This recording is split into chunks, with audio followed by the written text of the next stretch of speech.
Hi guys, welcome to Mr Android YouTube channel. और आज इस वीडियो में हम लोग फिस्कल पॉलिसी का रोल देखेंगे इन कंट्रोलिंग इन्फ्लेशन। किस तरीके से इन्फ्लेशन को कंट्रोल करने में फिस्कल पॉलिसी के जो भी टूल्स होते हैं उसका हम लोग कैसे कैसे यूज़ करते हैं, क्या क्या मेथड्स हैं हम लोग जिसकी ही मदद से इन्फ्लेशन को कंट्रोल कर सकते हैं, इसको आज हम लोग इस वीडियो में कवर करेंगे। सबसे पहले हम लोग थोड़ा सा देखेंगे इन्फ्लेशन क्या होता है। इन्फ्लेशन यानी मुद्रास्फीति, इसे हिंदी में कहते हैं। इसका मतलब क्या है कि किसी भी इकोनॉमी में इन्फ्लेशन जब होता है तब क्या होती है, चीज़ों की प्राइसेस जो है वो बहुत ज़्यादा इंक्रीज़ करने लगती है। प्राइसेस क्या राइज करने लगती है। इस कंडीशन को हम लोग इन्फ्लेशन कहते हैं। जैसे हम लोग हिंदी में जनरल टर्म जो यूज़ करते हैं दैट इज़ महंगाई। ठीक, महंगाई को हम लोग क्या कह सकते हैं, इन्फ्लेशन कह सकते हैं। यानी जब चीज़ों के प्राइसेस बहुत ज़्यादा बढ़ रहे हो, ठीक, जो कि किसी भी इकोनॉमी के लिए बहुत अच्छी कोई चीज़ नहीं होती है। इससे काफ़ी ज़्यादा जो इकोनॉमिकली बैकवर्ड जो भी सेक्शंस है या फिर जो भी ही अलग अलग सेक्टर्स पे इसका काफ़ी एडवर्स इफेक्ट होता है। तो कोई भी जो कंट्री होती है वो नहीं चाहेगी कि उसके कंट्री में इन्फ्लेशन ज़्यादा हो या फिर इन्फ्लेशन रेट ज़्यादा हो, हर साल बढ़ रहा हो इन्फ्लेशन, ऐसा ना हो। तो उसको वो लोग कैसे कंट्रोल कर सकती हैं, या तो दो तरीके के मेजर्स होते हैं। इसको जो हम लोग ने separate inflation deflation business cycle वाली वीडियोस जब हम लोग कवर करेंगे तो उसमें हम लोग देखेंगे दो तरीके की पॉलिसीज़ गवर्नमेंट या फिर किसी भी कंट्री में इम्प्लीमेंट हो सकती है। पहली तो फिस्कल पॉलिसी जो कि गवर्नमेंट इम्प्लीमेंट करती है, दूसरी जो कि सेंट्रल बैंक जो भी होती है किसी भी कंट्री की, वो कौन सी पॉलिसी इम्प्लीमेंट करती है, दैट इज़ मॉनेटरी पॉलिसी। ठीक, मॉनेटरी पॉलिसी को कौन इम्प्लीमेंट करता है, सेंट्रल बैंक इम्प्लीमेंट करती है।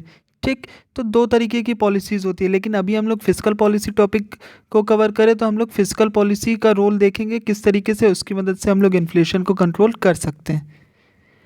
Fiscal measures are highly effective for controlling government expenditure, personal consumption expenditure and public and private investment. ठीक, प्रिंसिपल जो अब हम लोग के फिजिकल मेजर्स है जिनका हम लोग यूज़ करके क्या करेंगे, इन्फ्लेशन को कंट्रोल करने की कोशिश करेंगे।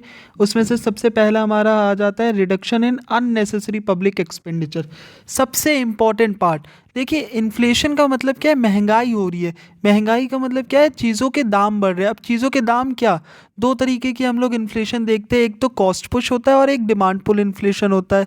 ठीक, तो बेसिकली क्या है कि लोगों के पास लोग ज़्यादा से ज़्यादा हो सकता है डिमांड कर रहे हो, ठीक, तो वो डिमांड पुल इन्फ्लेशन हो जाती है। कॉस्ट पुश यानी ये जो आप किसी भी चीज़ का बनाने में अगर उसके कॉस्टिंग में ज़्यादा पैसे लग रहे हैं तो फिर क्या ओवरऑल, जैसे फॉर एग्जांपल हम लोग ले लेते हैं कि अगर फ्यूल जो भी है, पेट्रोल है या फिर कोई भी ऐसी ही चीज़, बेसिकली हम लोग पेट्रोल को मान के चलते हैं क्योंकि उसी से सारा ट्रांसपोर्ट होता है, सारी चीज़ें होती हैं। तो पेट्रोल का अगर हम लोग रेट बढ़ा देंगे या उसका अगर किसी भी इंटरनेशनल रीज़न से, ग्लोबल रीज़न से या कुछ भी डोमेस्टिक टैक्सेस भी बढ़ गए अगर, तो उसकी वजह से अगर पेट्रोल के रेट्स जो है वो इंक्रीज़ कर गए तो क्या हो जाएगा, जो कॉस्ट ऑफ प्रोडक्शन होगा किसी भी कमोडिटी का, लेट्स से एक कोई बिस्कुट का पैकेट है जिसपे जो कंपनी है वो बनाती थी, अब उसे ट्रांसपोर्ट अगर करना है पैन इंडिया या थ्रू आउट अगर आपको एक्सपोर्ट भी करना है या कुछ भी चीज़ें आपका अपनी कंट्री के अंदर भी जो उसका ट्रांसपोर्टेशन है उसमें क्या हो जाएगा, कॉस्ट ऑफ ट्रांसपोर्टेशन इंक्रीज़ हो जाएगी। क्यों, क्योंकि फ्यूल का रेट जो है वो इंक्रीज़ हो गया। तो कॉस्ट साइड से क्या, प्रोडक्शन साइड से क्या हो जाएगी, रेट्स इंक्रीज़ होंगे। तो ये क्या हो जाएगा, आपका कॉस्ट पुश इन्फ्लेशन हो जाएगा। डिमांड पुल क्या हो जाएगा कि अब यार डिमांड बढ़ गई है, ठीक, लोगों के पास ज़्यादा पैसा है, लोगों की परचेजिंग पावर ज़्यादा है। परचेजिंग पावर अगर ज़्यादा है तो वो एग्रीगेट डिमांड उनकी ज़्यादा होगी। डिमांड ज़्यादा है मगर हम लोग सप्लाई पूरी नहीं कर पा रहे, सप्लाई कम है, तो इससे क्या हो जाएगा, अब जैसे यार 5 लोग हैं खाने वाले, ठीक, या 5 लोगों के पास पैसा है, ठीक, मान लेते हैं फर्स्ट लाइक से कि 50 40 30 ऐसे करके लोगों के पास पैसे हैं, ठीक, और कोई आइटम है आपका 30 रुपीज़ का, ठीक, लेकिन डिमांड उसकी पाँचों कर रहे हैं, ठीक, और आपके पास आइटम 3 ही है। तो आप क्या करोगे कि उसको हाई रेट पे बेचने की कोशिश करोगे। 30 वाला हो सकता है उसे अफोर्ड ही ना कर पाए, अगर आप उसे 40 में बेचने लगो, ठीक, 40 में आप बेचोगे तो 50 वाला तो उसको अफोर्ड कर लेगा, वो उसे खरीद लेगा, ठीक, और हो सकता है 40 जिसके पास है वो भी उसे खरीद ले, लेकिन 30 वाला उसे अफोर्ड नहीं कर पाएगा। यानी सप्लाई आपने नहीं बढ़ाई बल्कि आपने क्या किया, उसका प्राइस इंक्रीज़ कर दिया और जो आपका डिमांड था उसको आपने मीट किया, और बाकी जो जिसके पास नहीं है, ठीक, वो डिमांड कर ही नहीं पा रहा है, ठीक, तो ये बेसिक आइडिया क्या है, ये डिमांड पुल इन्फ्लेशन हो गया, ठीक। यानी इसकी वजह से रेट्स हाई हो गए, ठीक। ज़्यादा डिमांड हुई तो चीज़ों के रेट ज़्यादा हो गए इंस्टेड ऑफ इंक्रीजिंग सप्लाई, ठीक। तो ये कब होता है, बेसिकली डिमांड पुल की हम लोग यहाँ पर बात करेंगे तो वो कब होगा, जब आपका ज़्यादा लोगों के पास पैसा है, परचेजिंग पावर लोगों की अगर हाई है तो वो लोग ज़्यादा डिमांड करेंगे। परचेजिंग पावर कब हाई होगी, जब ज़्यादा उन पे पब्लिक एक्सपेंडिचर हो रहा होगा, कहीं ना कहीं से सरकार उन पे एक्सपेंडिचर कर रही होगी, या फिर कई बार क्या होता है कि सरकार क्या कर देती है, अननेसेसरी या फिर नॉन डेवलपमेंटल एक्टिविटीज़ कर देती है, ठीक, जिसमें काफ़ी ज़्यादा उसका पैसा चला जाता है लेकिन कुछ डेवलपमेंट नहीं होता, कोई कैपिटल फॉर्मेशन नहीं होता, कोई एज सच कुछ भी प्रोडक्टिव नहीं करती है, बस वो क्या कर देती है, नॉन डेवलपमेंटल खर्चा कर देती है, ठीक। तो इसको सरकार को क्या करना चाहिए, रिड्यूस करना चाहिए, ठीक। जितना ज़्यादा वो नॉन डेवलपमेंटल खर्चा करेगी तो पैसा तो निकल ही रहा है, और पैसा कहीं ना कहीं किसी के पास जा करके उसकी परचेजिंग पावर इंक्रीज कर रहा है, वो भी बंदा ज़्यादा डिमांड कर रहा है, ठीक। फॉर एग्जांपल आपने किसी अपना कोई प्रोपेगेंडा के लिए या किसी भी चीज़ के लिए आपने एडवर्टाइजमेंट के लिए या कुछ भी नॉन डेवलपमेंटल आपने किसी कुछ पार्टी के लिए आपने कोई एक्सपेंडिचर कर दिया, ठीक। तो उससे क्या हो गया, जो पैसा था वो सरकार के हाथों से निकल करके दूसरे लोगों के पास पहुंच गया, और उन्होंने फिर डिमांड करना दूसरी अपनी अपनी जो भी नेसेसिटीज़ है वो स्टार्ट कर दिया, और उसकी वजह से क्या हो गया कि रेट्स हाई होने लगे, ठीक। इन्फ्लेशन, तो सरकार को क्या करना होगा, सबसे पहले reduction in unnecessary public expenditure, ये एक फिस्कल पॉलिसी का मेथड है, ठीक। एक्सपेंडिचर कम कर देना चाहिए, ठीक। उसके बाद इसी से जुड़ा हुआ क्या है, इंक्रीज इन टैक्सेस भी होता है, ठीक। एक दोनों आपका आपस में ही चलते हैं, ठीक। पहले हम लोग इसी को कंप्लीट करेंगे। This will also put a check on private expenditure which is dependent upon government demand for goods and services. कई बार क्या होता है, प्राइवेट एक्सपेंडिचर और भी, अब जैसे प्राइवेट आपने कुछ भी गवर्नमेंट को कोई भी पार्टी कर रही है या कुछ भी, मतलब अब अगर किसी भी तरीके का नॉन डेवलपमेंटल एक्सपेंडिचर कर रही है तो उसको कहाँ से वो पैसा कहाँ किसको देगी, प्राइवेट वालों को ही तो देगी, प्राइवेट कंजम्पशन करेगी। तो बेसिकली प्राइवेट एक्सपेंडिचर भी उन्हीं पे डिपेंड करता है। तो ये इससे क्या होगा कि अगर गवर्नमेंट अपना एक्सपेंडिचर कम करेगी तो कहीं ना कहीं जो प्राइवेट जो डिमांड इंक्रीज हो रही थी मार्केट में वो कम हो जाएगी, ठीक। लेकिन ये क्या है, ये इतना ज़्यादा इजी नहीं होता है, क्यों, क्योंकि ये चीज़ डिस्टिंग्विश करना कि कौन सा एसेंशियल एक्सपेंडिचर है कौन सा अनएसेंशियल है, इसको जो डिफ्रेंसिएशन है इसका ये काफ़ी हार्ड हो जाता है, ठीक। इंक्रीज इन टैक्सेस हम लोग देख लेंगे, to cut personal consumption expenditure. Personal consumption expenditure यानी किसी एक इंडिविजुअल, कोई एक इंडिविजुअल जो है वो कितना कंज्यूम करने पे अपना एक्सपेंडिचर कर रहा है अपना कंजम्पशन पे, उसको क्या कहते हैं हम लोग, पर्सनल कंजम्पशन एक्सपेंडिचर। उसको कट करने के लिए क्या कर देंगे हम लोग, पर्सनल या कॉर्पोरेट या कमोडिटी टैक्सेस को अगर बढ़ा देंगे। पर्सनल से यहाँ पर क्या मतलब है, इनकम टैक्स की बात हो रही है, ठीक। जो हाई इनकम ग्रुप्स हैं अगर उनके ऊपर ज़्यादा आप टैक्स लेवी कर देंगे या नए टैक्सेस ले आएंगे तो वो थोड़ी कम डिमांड करेंगे, ठीक। वो थोड़ा कम एक्सपेंडिचर करेंगे, इससे क्या हो जाएगा, रेट्स थोड़े से कंट्रोल होने लगेंगे या फिर इन्फ्लेशन में एक कंट्रोल आना चाहिए, आने लगेगा। लेकिन ऐसा इतना भी ज़्यादा टैक्सेस नहीं कि उससे लोग सेविंग ही ना कर पाए, भैया जो भी आ रहा है टैक्स में ही चला जा रहा है, सेव कुछ हो नहीं पा रहा है, इन्वेस्ट कुछ नहीं हो पा रहा है, कोई नई प्रोडक्शन करने के बारे में कोई नहीं सोच रहा है, तो ऐसा भी नहीं होना चाहिए। तो इसको भी काफ़ी ज़्यादा मॉडरेटली इम्प्लीमेंट करना चाहिए। नेक्स्ट हम लोग देखेंगे, further to bring more revenue in tax net the government should penalise the tax evaders by imposing heavy fines, ठीक। ये एक अच्छा मेथड हो सकता है कि जो टैक्स इवेडर्स है जो कि टैक्सेस नहीं देते बहुत ज़्यादा, इंडिया में भी ऐसे बहुत ज़्यादा ब्लैक मनी ही होता है, बहुत सारी ऐसी चीज़ें हैं लोग करते हैं जिसकी वजह से वो टैक्स इवेड कर लेते हैं, ठीक।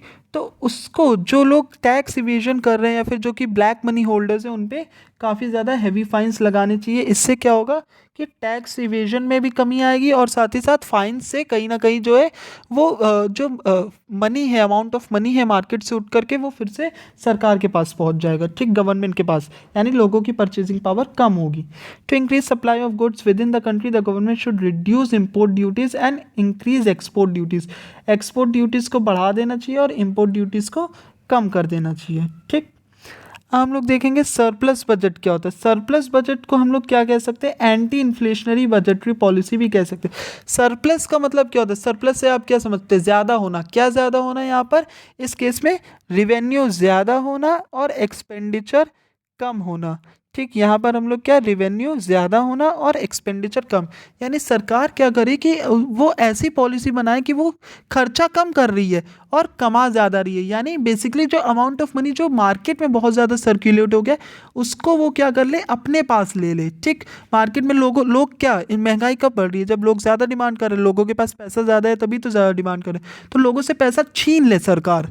ठीक, लोगों के पास पैसा ना टिकने दे, तो उसके लिए क्या करेगी वो, सरप्लस बजट यानी ज़्यादा टैक्सेस लगा रही है। टैक्स से क्या होगा, लोगों के पास जो भी पैसा है उसको सरकार अपने पास ले लेगी।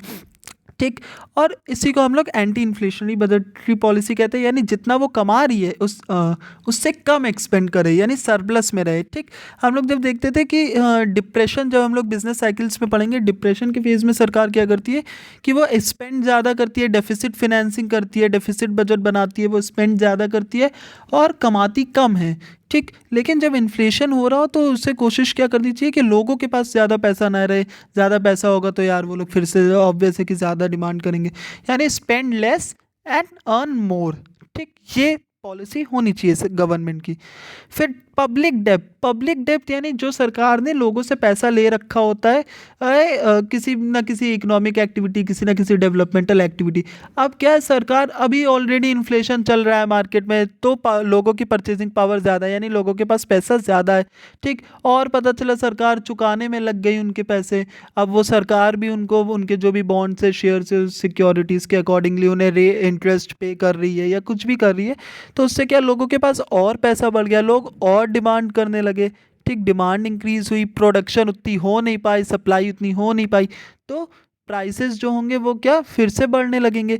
तो ये ऐसा नहीं करना चाहिए। यानी जब इन्फ्लेशन हो रहा हो, जब ज़्यादा प्राइसेस जो है वो राइज कर रहे हैं, तो सरकार को क्या करना चाहिए कि पेमेंट ऑफ पब्लिक डेब्ट को थोड़े टाइम के लिए बंद कर देना चाहिए। सरकार को पेमेंट नहीं करना चाहिए पब्लिक डेब्ट का।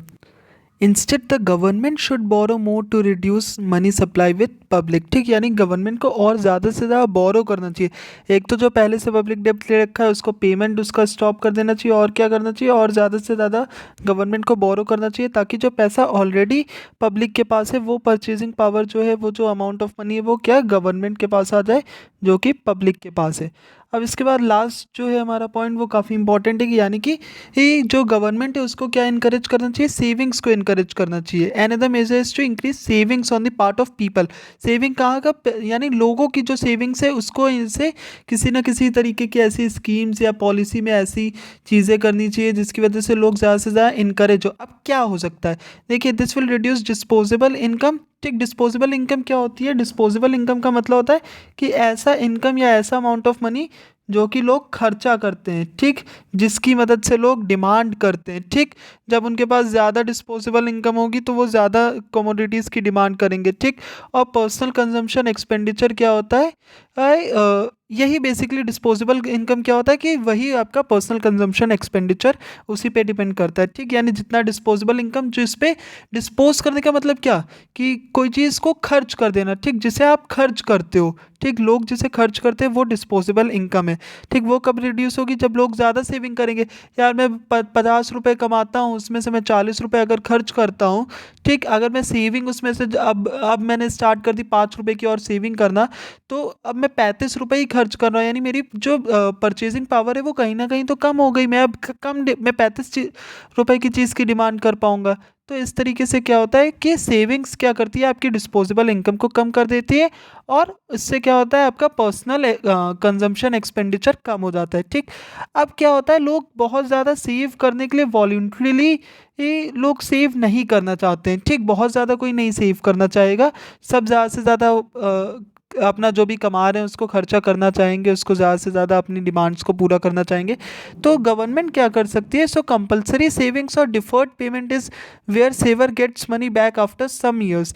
ठीक, कंपलसरी सेविंग्स क्या होती है कि इसमें गवर्नमेंट इस तरीके की कुछ स्कीम्स बनाती है जिसमें आपको पर मंथ या पर ईयर या क्वार्टरली या 6 मंथ्स पे हाफ ईयरली आपको कुछ पेमेंट्स करनी पड़ती है, जो कि आपको वापस तो मिल जाती है लेकिन उस करंट टाइम के लिए आपको पेमेंट करनी पड़ती है। जैसे अभी इकोनॉमी में इन्फ्लेशन है तो अभी गवर्नमेंट ने पैसे ले लिए, आगे जब थोड़ा नॉर्मल कंडीशन होगी 10 साल 15 साल बाद, किसने देखा है, तो तब तो गवर्नमेंट आपको वो वापस कर सकती है। ठीक, अभी उससे क्या हो जाएगा, इन्फ्लेशन कंट्रोल हो जाएगा।